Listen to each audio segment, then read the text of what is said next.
Welcome to Mafu Tales, where every story begins with a little magic. Story of the blacksmith, his son, and magic.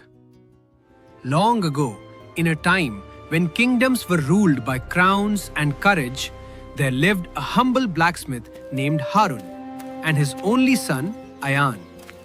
Their village was small, their home simple, and their lives shaped by fire, iron, and hard work.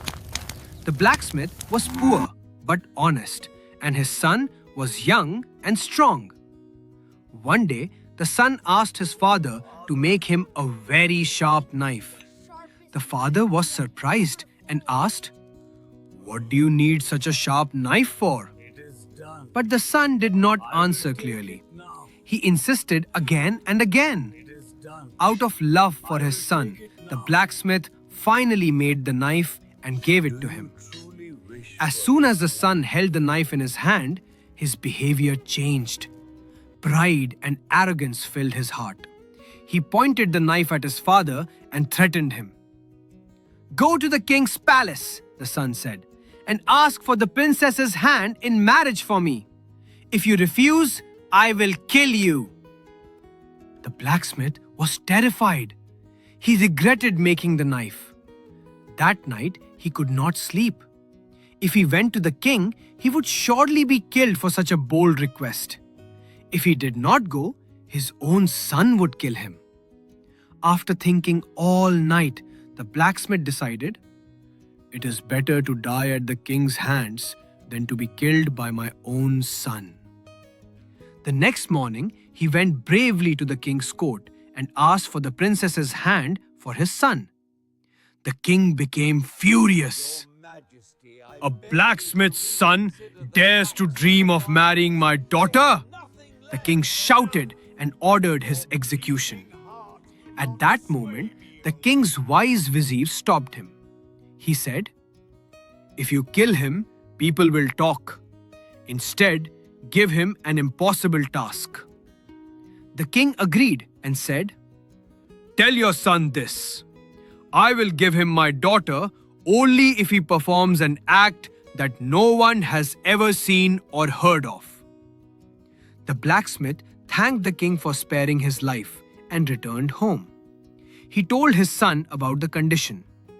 Father and son then left the village to search for a way to fulfill the king's demand. They traveled far and entered a dense forest. There, they saw a man sitting under a tree.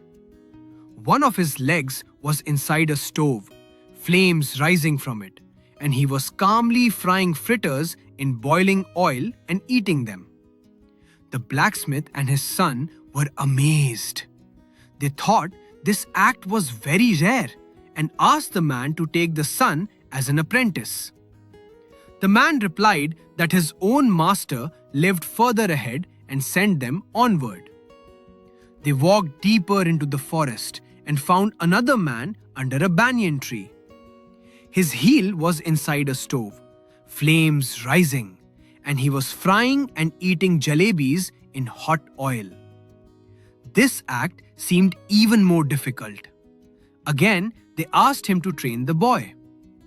This man also directed them to his master, who lived further ahead. At last, they reached a third man sitting under a berry tree. His foot was inside a stove, flames rising, and he was calmly making jaggery from sugarcane juice and eating it. The blacksmith and his son believed this act was the most unique of all. They requested him to take the boy as an apprentice. The man agreed and gave the blacksmith keys to a room, instructing him to lock his son inside. The blacksmith did as he was told. As he was leaving, the man took back the keys and told him to return after 1 year. The blacksmith returned home. Inside the locked room, the boy was left hungry and thirsty. When he looked around, he was horrified to see human bones scattered everywhere. He realized that many before him had died there. fear overwhelmed him and he cried bitterly. After some time, he gathered courage. He picked up a sharp bone and began digging the wall. He worked day and night until he made a hole large enough to escape. Through the hole he had dug with his bleeding hands, the boy crawled into another room. To his surprise, this room was nothing like the dark prison behind him. Soft light filled the space. Rich curtains hung from the walls, and the floor was covered with fine carpets. Lamps glowed gently, as if the room itself were alive. As he stepped forward, he felt a strange presence. Behind a curtain, someone was breathing softly. With trembling hands, the boy pulled the curtain aside and saw a very beautiful girl lying on a bed. Startled, she opened her eyes. For a moment, both of them were frightened and silent. Slowly, the girl spoke and asked who he was and how he had come there. The boy gathered courage and told her everything about the knife, the king's challenge, the forest, and the locked room filled with bones. Hearing his story, tears came into the girl's eyes. She gave him food and water and said gently, "Do not be afraid anymore." Then she revealed the truth. The cruel magician outside was her father. She told him that her father locked people inside that room and never returned for them. But she felt pity for the boy and decided to help him. She herself was a powerful sorceress, even more skilled than her father, and she promised to teach him magic in secret. Days turned into months. Months turned into years. Hidden from the magician, the girl taught the boy spells, transformations, and wisdom. She fed him fruits and fine food and gave him new clothes.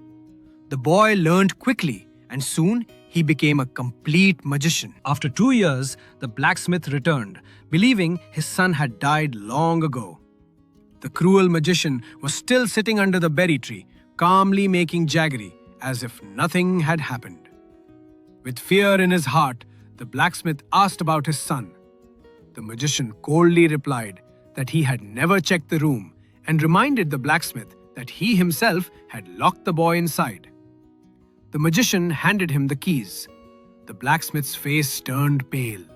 Certain that he would only find bones, he rushed to the room. When he opened the door, it was empty. Then he noticed a hole in the wall and passed through it. There, he saw his son alive, sitting beside the beautiful girl. Overjoyed, the blacksmith hugged his son and thanked God. The girl quickly explained that they must escape, but only by tricking her father. She told the blacksmith to cry before the magician and say that his son had died of hunger and thirst, and that he wished to take the bones away for burial. The plan worked. The magician allowed him to take the bones wrapped in a cloth. The boy hid inside the cloth, and the blacksmith carried him away on his shoulder. Before they left, the girl warned them not to use magic to earn money on the way, or her father would know. At last, they reached the king's court. Before the king and his entire assembly, the final transformation took place. The boy turned into a fierce animal and defeated the magician forever. The king watched in shock and amazement. He admitted that he had never seen or heard of such wonders in his life. The boy stepped forward and reminded the king of his promise. Having no choice, the king gave him his daughter's hand in marriage. In time, the blacksmith's son became the king's heir.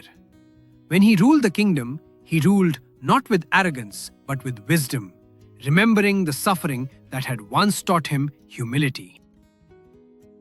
Don't forget to subscribe, Mafu Tales, for more magical stories.